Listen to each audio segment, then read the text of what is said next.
Have you ever looked down at your plate and wondered, really wondered, where did this carrot come from? What's the life story of this piece of bread? It's easy to forget. We see food in the store, we buy it, we eat it. The end. But that's not the end. It's not even the beginning of the end, it's just the last little bit of an epic journey.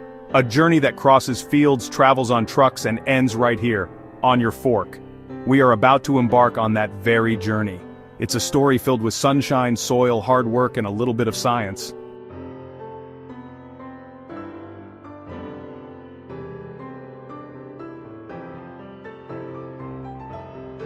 So grab your metaphorical passport. Our food adventure starts now. Every single meal you eat is the final chapter of a long and fascinating story. It's a tale that begins with something very small. Often it's just a tiny, unassuming seed. Are you ready? Let's dig in. Our story is waiting just beneath the surface. Our story begins with a seed, or in the case of our potato, a special piece of potato called a seed potato. It doesn't look like much. It's just a lumpy, brownish thing. But inside this small package is a tremendous amount of potential. A farmer takes this seed and plants it carefully in the soil. The soil is not just dirt, it's a complex ecosystem, a buffet of nutrients, minerals that the seed needs to get started.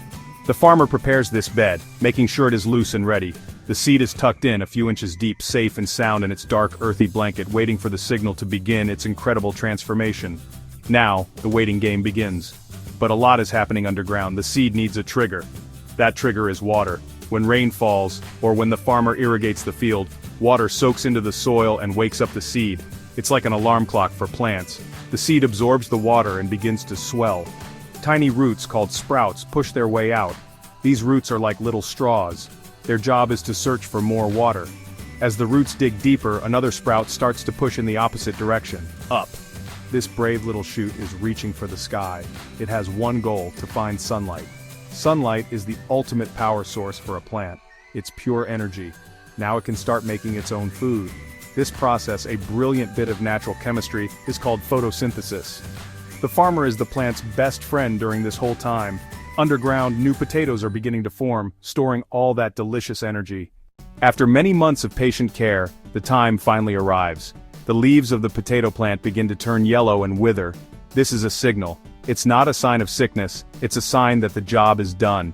The plant has finished its work of storing energy underground. Below the surface, the small seed potato we planted has multiplied. This is the moment the farmer has been waiting for. It is harvest time. A large machine called a potato harvester is pulled by a tractor through the fields. Large blades dig deep into the soil, lifting potatoes and earth onto conveyor belts. The belts shake and tumble, gently separating the soil, the rocks, and the old plant vines from the potatoes. A giant moving sieve, sorting the gold from the gravel. This process has to be done with care. Potatoes can bruise easily. A bruised potato won't store well and might not be accepted by buyers. On smaller farms, or for certain specialty types, harvesting is still done by hand. Workers use pitchforks and spades to carefully dig up the potatoes. Slower, but often gentler. No matter the method, the goal is the same. Get the potatoes out and ready for the next step. Once out of the soil, the potatoes are not immediately ready to go. Often covered in dirt, they need to be cured.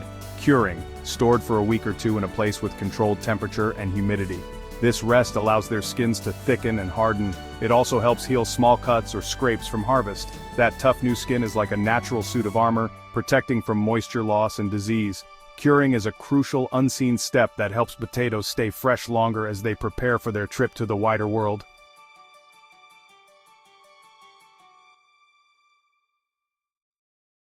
After the harvest and curing process, our potatoes are tough, rested, and ready for their next big adventure. But they can't just be thrown into a truck.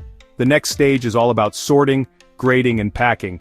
They're tipped onto another series of conveyor belts for a bath. They tumble through washing stations where brushes and jets of water scrub away all the remaining soil. This bath is not just for looks, it removes any soil-borne bacteria, which helps with food safety. Once they are clean and dry, it's time for inspection. This is like a beauty pageant for potatoes. As they move along the conveyor belts, they pass under the watchful eyes of workers, and in many modern facilities, high-tech optical scanners. These machines use cameras and lasers to check each and every potato. They are sorted by size: big potatoes, medium potatoes, small potatoes. They are also graded for quality: a deep cut, a green spot, a strange shape. These less-than-perfect potatoes don't go to waste. They are often sent to factories to be made into things like potato flakes or starch. Now that the potatoes are sorted and graded, they must be packaged for their journey. Some potatoes destined for the fresh produce aisle in a supermarket are carefully packed into bags, paper sacks, mesh sacks. Other potatoes, perhaps the ones destined to become French fries at a fast food restaurant, are packed into huge cardboard bins or crates, sometimes holding a ton of potatoes at once.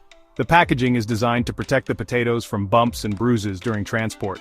The final step in the packing house is labeling. Every bag, box, and bin gets a label.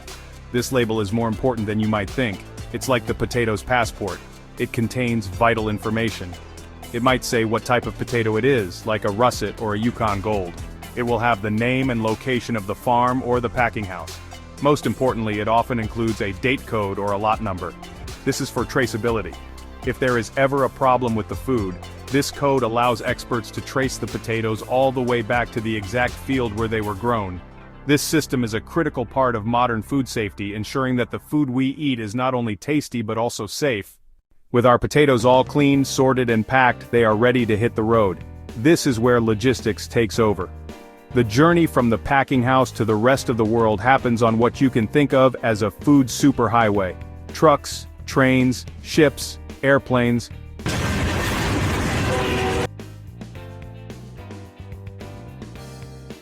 For our potatoes grown somewhere in North America, their first ride will most likely be on a large truck. These are often refrigerated trucks, sometimes called reefers, like giant refrigerators on wheels, keeping temperature and humidity perfectly controlled. The journey can be long. A truck might travel for days, crossing state lines or national borders. The driver is the captain of this ship, responsible for keeping the potatoes safe and cool. They follow strict schedules to make sure the food arrives fresh. The temperature inside the trailer is constantly monitored. If it gets too warm, the potatoes might start to sprout.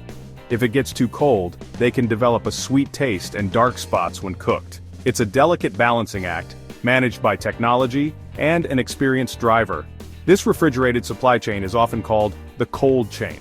The potatoes might travel directly to a large distribution center for a major grocery store chain. These distribution centers are enormous warehouses, bustling hubs of activity. Trucks arrive every day from farms and packing houses across the country and the world. Potatoes, lettuce, apples, avocados inside the warehouse, everything is unloaded, scanned, and sorted again. The sorting now creates orders for individual grocery stores. A computer system tracks every single box. Workers load the exact items onto another truck destined for your local supermarket. From this central hub, smaller trucks are loaded with mixed products. A pallet of our potatoes, boxes of tomatoes, cartons of milk, crates of eggs. The truck then makes its journey to the city or town where the store is located. This last mile is often the most complex. The goal of this entire system, from the big rig to the smaller delivery truck, is efficiency. It's designed to move massive quantities of food quickly and safely, ensuring store shelves remain stocked and fresh.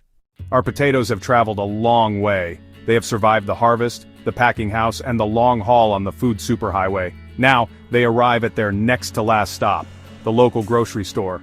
Early morning, the delivery truck backs up to the loading dock, the trailer doors open and cool air spills out. Stockers come out to meet the truck. Stockers use pallet jacks and carts to unload pallets. Boxes of potatoes are wheeled into the store's back room. The back room, busy behind-the-scenes hub.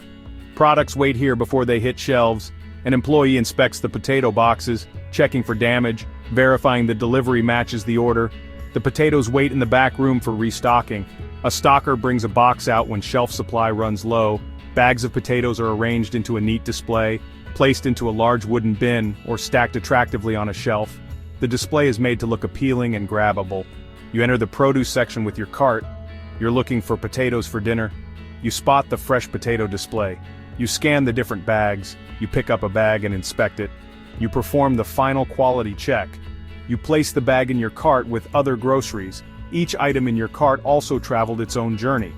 The potato has traveled hundreds, maybe thousands of miles. Its journey is almost complete. Your choice is the critical link from farm to home. You head to the checkout counter. The cashier scans the barcode on the bag. The beep registers the sale in the store system. The store computer records one bag sold. When enough sell, the system signals a reorder from the distribution center. A continuous loop of supply and demand keeps shelves stocked. You pay. The potatoes leave the store with you. The potato moves from the global food system into your care. The journey's final leg is from the grocery bag to your kitchen counter. Our potatoes are now in your hands. You unload your groceries. The bag of potatoes finds a new temporary home. Where you store them matters. Store them in a cool place. Store them in a dark place. Store them in a dry place. Not the refrigerator. That's too cold and can change their texture and taste. So you find a spot in your pantry or a cabinet. Here they will wait, safe from the light that could turn them green, ready for their grand finale. When it's time to make dinner, you retrieve the potatoes. The transformation is about to begin. This is the stage where food becomes a meal. You are no longer just a consumer, you are now a chef. Will they be boiled and mashed into a creamy puree? Will they be roasted with herbs and olive oil until their skins are crispy and their insides are fluffy? Or will they be sliced thin and fried into golden, irresistible French fries? The possibilities are endless. Your kitchen is a laboratory of flavor, and the potato is your versatile ingredient. You give the potatoes a final wash, scrubbing away any lingering traces of their journey. The preparation begins. You peel the potatoes, the thin brown skin falling away to reveal the pale flesh underneath. You chop, you slice, you dice. You are applying heat, a force of transformation as powerful as the sun and water that first gave them life. The sizzle of oil in a pan, the bubbling of water in a pot, the dry heat of an oven, the starches inside the potato cook and soften, the flavors develop.